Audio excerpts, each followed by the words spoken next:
आज हम एक ऐसी कहानी में उतरेंगे, एक ऐसे आंदोलन की कहानी जिसने सिर्फ बाजारों को ही नहीं बल्कि आप कह सकते हैं पूरे देश की सोच को ही बदल कर रख दिया। ये कहानी है स्वदेशी की।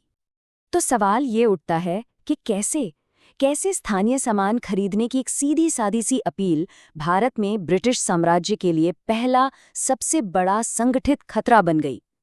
चलिए आज की इस पड़ताल में इसी सवाल का जवाब ढूंढते हैं।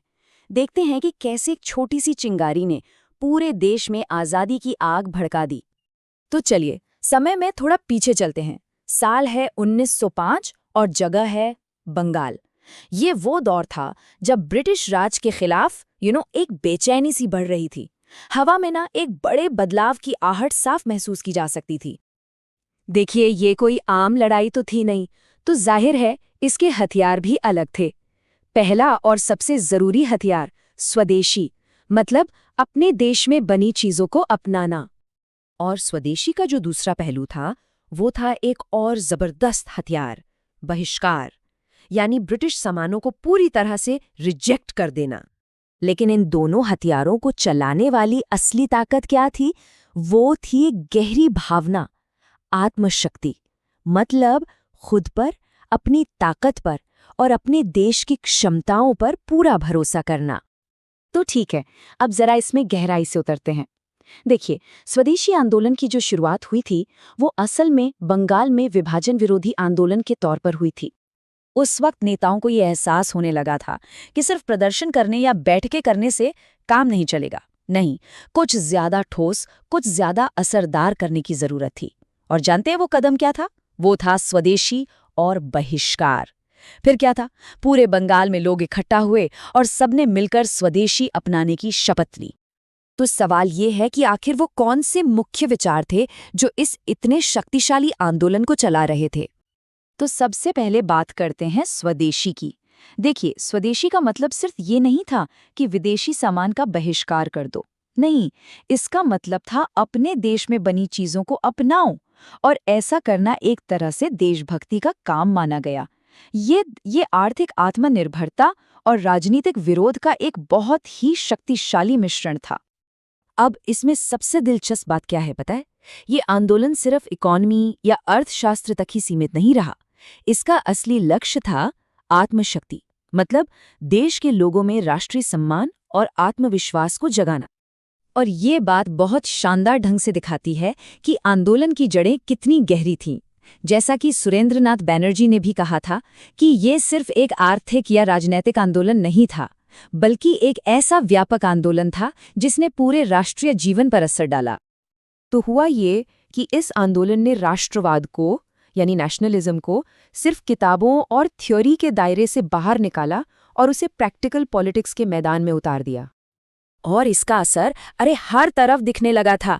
राष्ट्रवादी कविताएं लिखी जाने लगीं, देशभक्ति से भरे अखबार छपने लगे और सबसे जरूरी बात, राष्ट्रीय शिक्षण संस्थान खोले गए।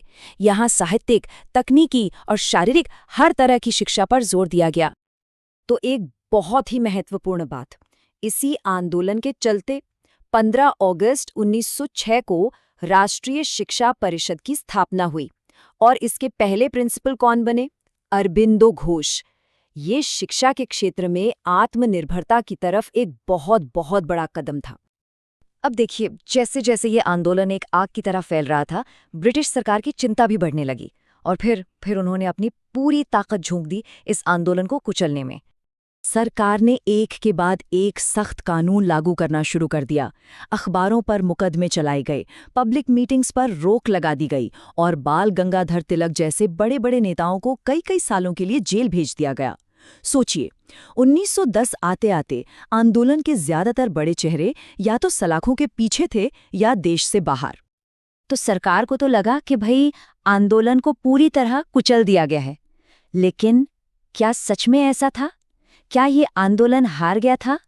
भले ही आंदोलन को ऊपर से देखने पर ऐसा लगे कि उसे दबा दिया गया, लेकिन उसका असर तो असल में अब शुरू हुआ था। इसकी विरासत, इसकी लेगेसी बहुत गहरी और बहुत दूर तक जाने वाली थी।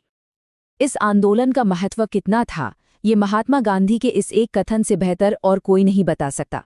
उन्होंने कहा था, भारत में वास्तविक जागरण बंगाल के विभाजन के बाद हुआ। मतलब साफ है, ये भारत में एक ऑर्गेनाइज्ड फ्रीडम स्ट्रगल की शुरुआत थी। ये वो नींव थी जिस पर आगे चलकर आज़ादी की पूरी इमारत खड़ी हुई। अच्छा, जो लोग एग्जाम्स की तैयारी कर रहे हैं उनके लिए ये जानना बहुत ज़रूरी है कि ब्रिटिश सरकार ने आंदोलन को दबाने के लिए कौन-कौन से मुख्य एक्ट्स लागू किए थे। तो ये टेबल उन ज़रूरी कानूनों और उनके साल को बिल्कुल साफ-साफ दिखाती है। तो स्वदेशी आंदोलन की विरासत के बारे में कुछ ज़रूरी बातें जो हमें हमेशा याद रखनी चाहिए। ये भारत का पहला संगठित जन आंदोलन था। इसने राष्ट्रवाद को थ्योरी से निकालकर प्रैक्टिकल पॉलिटिक्स में ला दिया। इसने आत्मशक्ति यानी सेल्फ रिलायंस को बढ़ावा दिया, और सबसे बड़ी बात, इसने भविष्य के स्वतंत्रता संग्रामों का रास्ता तैयार किया। ये सिर्फ एक घटना नहीं थी, ये एक मील का पत्थर था जिसने भारतीय स्वतंत्रता संग्राम की दिशा ही बदल दी। हम लॉजिक लैडर इंस्टीट्यूट की टीम है और हमारा मकसद है सभी प्रतियोगी परीक्षाओं और स्कूल एग्जाम्स के लिए क्वालिटी स्टडी मटेरियल मुहैया कराना। अच्छा, जाते जाते एक सवाल आपके लिए छोड़ जाते हैं। कभी सोचिएगा कि अगर 1905 में स्वदेशी की वो चिंगारी कभी भड़की ही ना होती, तो भारत के इतिहास का सफ़र कैसा होता। स्वदेशी आंदोलन जैसे और भी दिलचस्प ऐतिहासिक विषयों को समझने के लिए हमारे साथ ज़रूर जुड़े रहें। अगर ये विश्लेषण पसंद आया हो तो इसे लाइक और शेयर करना मत भूलिएगा, और हमारे चैनल को भी सब्सक्राइब कर लीजिए। अपने विचार हमें कमेंट्स में बताना बिल्कुल न भूलें।